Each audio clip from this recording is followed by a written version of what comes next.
The throne room of the obsidian citadel stretched endlessly into darkness, illuminated only by the eerie purple glow of dying stars captured in crystalline pillars. At its center sat Lisa, the cruelest queen, draped in armor forged from the bones of extinct civilizations. Her eyes, twin voids of ancient malice, had witnessed the fall of 1,000 worlds. Emperors trembled at her name. Entire species chose extinction over facing her wrath. Yet today, standing before her in chains that hummed with enough energy to restrain a battlecruiser, a human laughed. Vin Diesel, bounty hunter, smuggler, and general nuisance to the galactic order, stood with his head thrown back, shoulders shaking with genuine amusement. The sound echoed through the cavernous hall, a stark contrast to the usual screams that filled this place.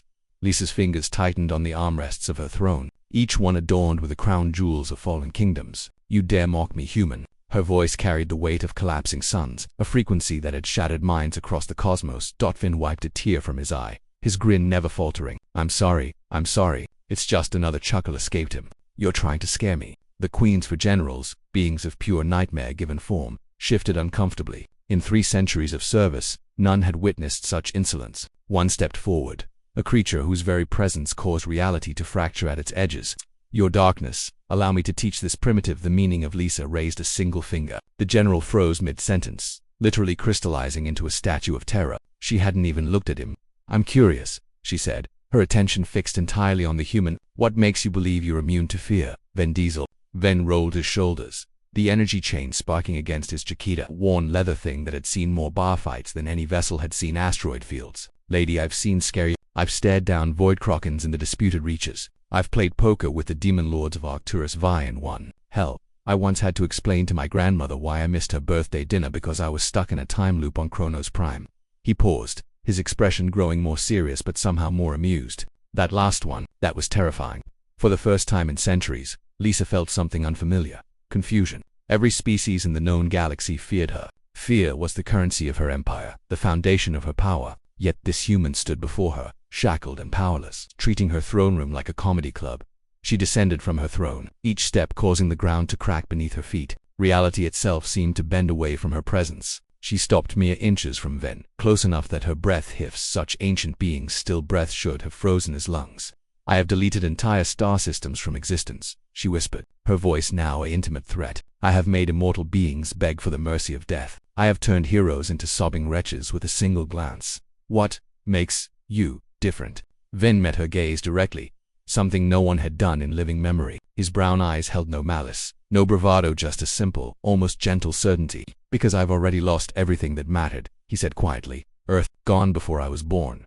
Family, scattered across the galaxy, or dead home, whatever ship I'm stealing at the moment. You can threaten me with pain, with death, with oblivion, but lady, I've been living in all 3 for the past 20 years. He smiled again, but this time it carried a weight of its own. "Fear only works when you have something left to lose. So yeah, when you do your whole tremble before me routine, it's just theater. Pretty good theater, I'll admit. The purple lighting is a nice touch, but theater nonetheless." Lisa stared at him for a long moment. Then, to the absolute shock of her remaining generals, she laughed. It was a sound like tectonic plates shifting, like the first crack in a glacier that would sink continents. It was rusty from disuse but unmistakably genuine.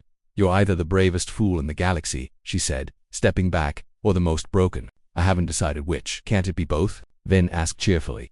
With a gesture, Lisa dissolved his chains. They fell away like morning mist. "I brought you here to execute you publicly. You've been quite the thorn in my operations, stealing my cargo, freeing my slaves, generally making a nuisance of yourself. It's what I do best. But I find myself entertained."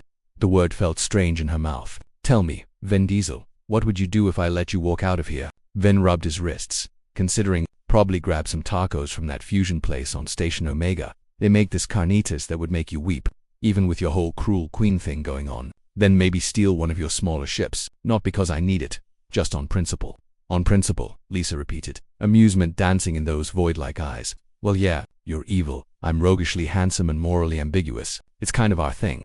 Lisa returned to her throne, settling into it with the weight of eon. "I could still kill you." "You could," Ven agreed, "but you won't. And why is that?" "Because for the first time in probably centuries, someone treated you like a person instead of a monster. And you laughed. That's gotta count for something." The queen of cruelty studied the human before her. This impossible creature who had done what armies could not made her remember what it felt like to be surprised, to be genuinely curious about what would happen next. "Leave," she commanded, "before I remember why they call me cruel." Vin Diesel bowed mockingly but with a strange hint of sincerity and walked toward the exit. At the threshold, he turned back. "Hey Lisa, that lunch offer at the taco place. Standing invitation. Even cruel queens gotta eat." Then he was gone, whistling an earth tune that had been old when her empire was young, leaving the galaxy's most feared ruler alone with her thoughts and the unfamiliar feeling of a smile pulling at the corners of her mouth in the darkness of the Obsidian Citadel, surrounded by the monuments to her cruelty. Lisa decided that perhaps fear wasn't the only currency worth collecting.